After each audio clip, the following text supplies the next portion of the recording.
Bienvenue dans Réflexions sauvages. Ici, c'est l'endroit où on se lâche. On parle de ce qui nous fait vibrer et surtout, on dit les choses comme elles sont. Je suis Andy et ensemble, on va explorer la vie sans filtre, les relations, le self-love et toutes ces petites réflexions qui nous rendent plus fortes. Installe-toi confortablement, prends un café, un thé ou un verre de vin et prépare-toi à des discussions 100% vraies, pleines de rire et de réflexion.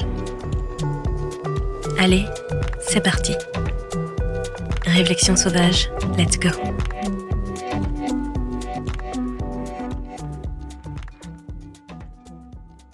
Série Les Insupportables. Survivre aux relations toxiques avec le sourire. Épisode 6. Quand la relation la plus toxique, c'est toi. Salut mes sauvages, aujourd'hui on attaque un sujet un peu plus personnel et peut-être un peu plus difficile à digérer. Mais t'inquiète, on va y aller en douceur, avec toujours une bonne dose d'humour et de bienveillance. Alors, prêt ? Parce que parfois la personne la plus toxique dans ta vie, c'est toi-même. Oui, je sais, ça fait mal, mais t'inquiète, on est là pour en parler, dédramatiser et surtout avancer ensemble.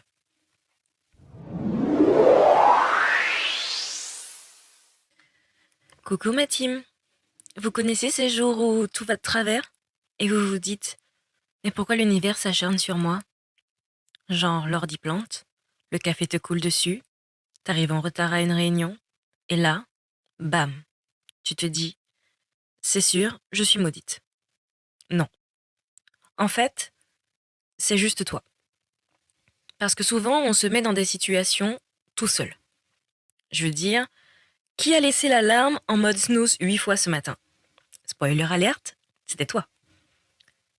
Quand tu réalises que parfois la personne la plus toxique dans ta vie, c'est toi-même, c'est comme un petit choc, mais aussi le début du glow-up.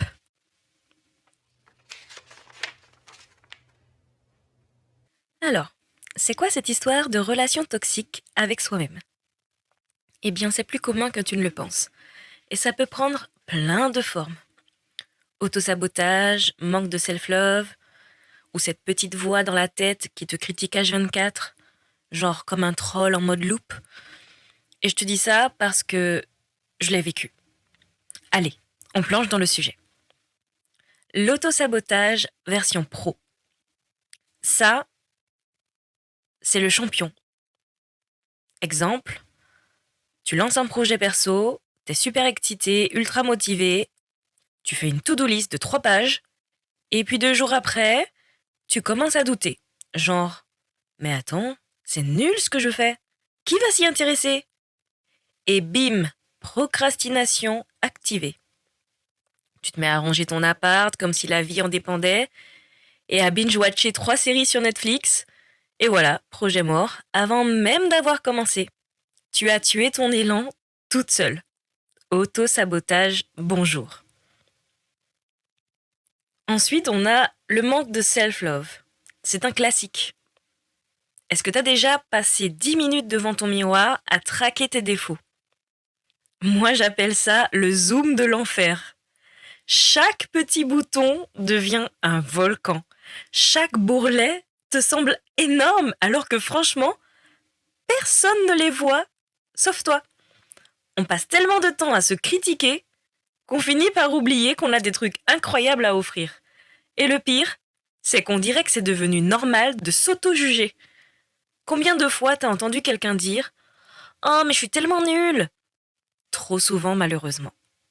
Perso, je suis devenue une experte en auto-dénigrement à un moment. Juste avant de me rendre compte que ça me faisait plus de mal qu'autre chose finalement. Et puis t'as aussi les pensées toxiques. Tu sais, le mode bouillie mentale. Cette petite voix, vous savez, celle qui te dit en boucle « Tu ne mérites pas ci, tu n'es pas assez ça ». Parfois ça commence avec un tout petit doute et ça finit en mode boucle infernale dans ta tête. Genre tu passes une mauvaise journée et bam, ta voix intérieure est là. C'est normal, tu ne fais jamais assez bien. Ça te parle ? Moi je l'ai surnommée la saboteuse intérieure. C'est elle qui, à chaque coup de mou, arrive avec son petit commentaire pour enfoncer le clou. C'est charmant, non? Surtout que ça vient de nous.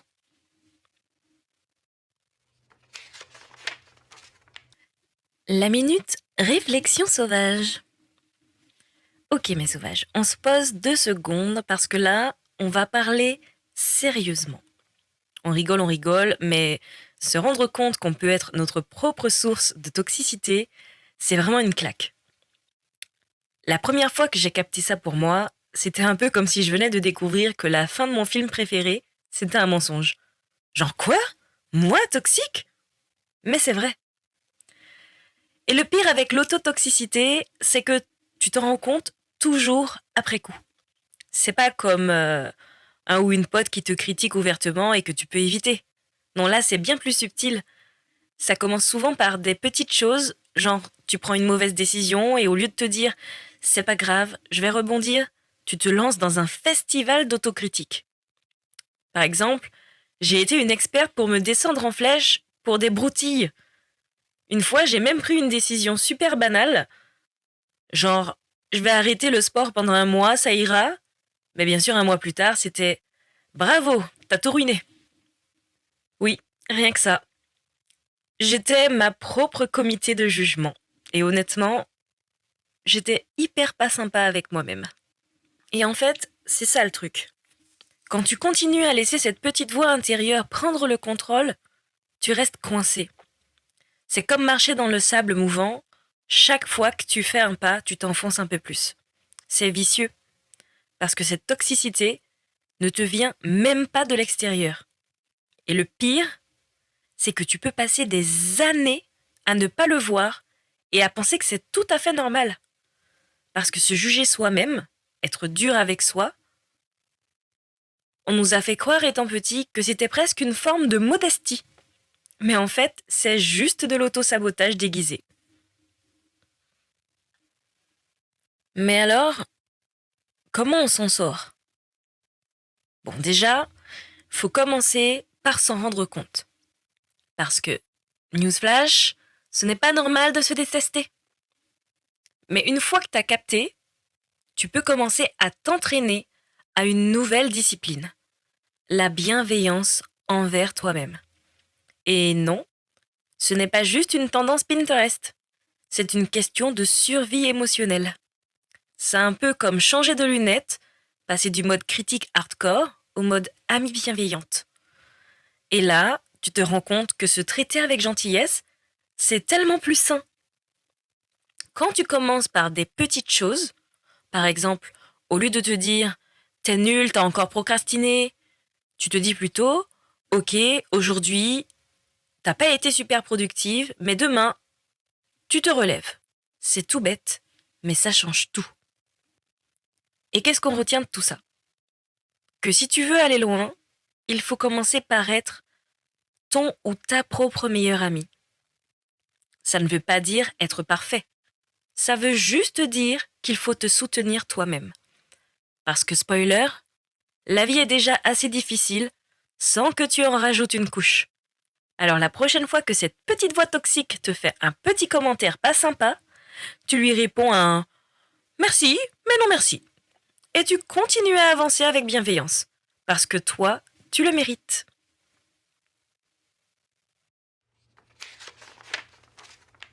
Les conseils sauvages.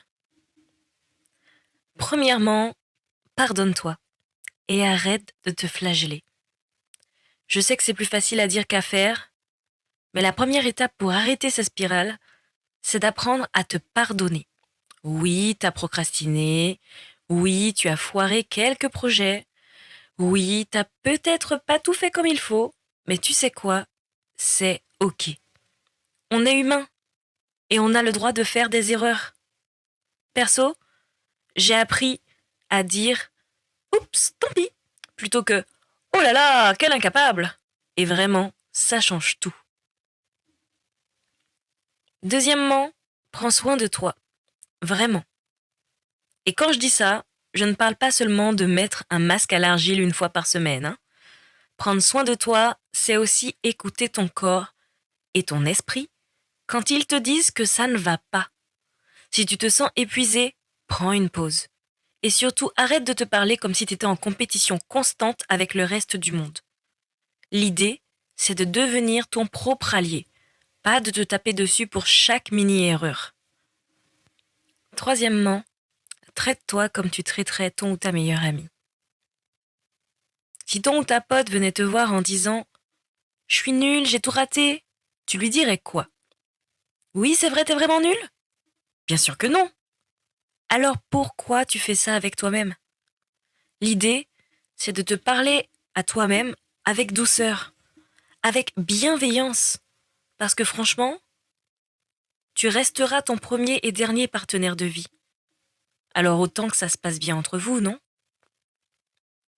Quatrièmement, fixe-toi des objectifs réalistes et fête les petites victoires. Le perfectionnisme, c'est sympa sur le CV. Mais en vrai de vrai, ça peut te tuer à petit feu. Essaie de te fixer des objectifs atteignables. Même si c'est juste, aujourd'hui je vais envoyer cet email que je repousse depuis 3 jours. Et surtout, n'oublie pas de célébrer ces petites victoires. Pas besoin de réussir des trucs énormissimes pour être fier de toi. Chaque étape compte.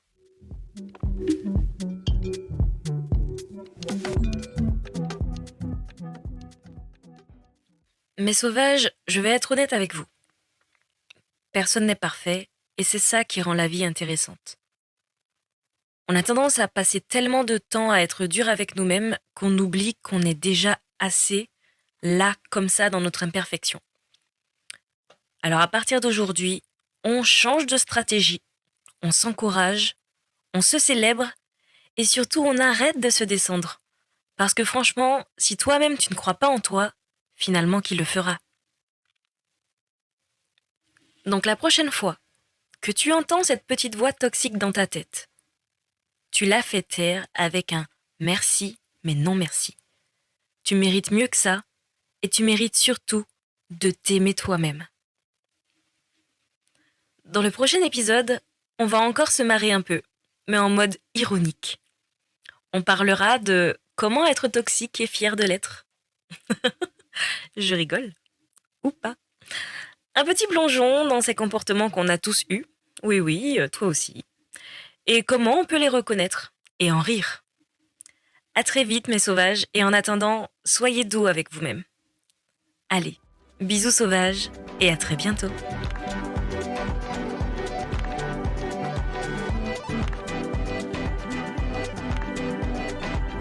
Et voilà, c'est tout pour cet épisode de Réflexion sauvage.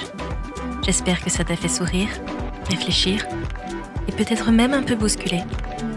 Si tu as aimé, n'hésite pas à partager avec une amie, laisser un petit avis ou tout simplement en parler autour de toi. On se retrouve très vite pour une nouvelle dose de réflexion, de rire et d'authenticité. D'ici là, n'oublie pas, reste sauvage, reste vrai et surtout prends soin de toi.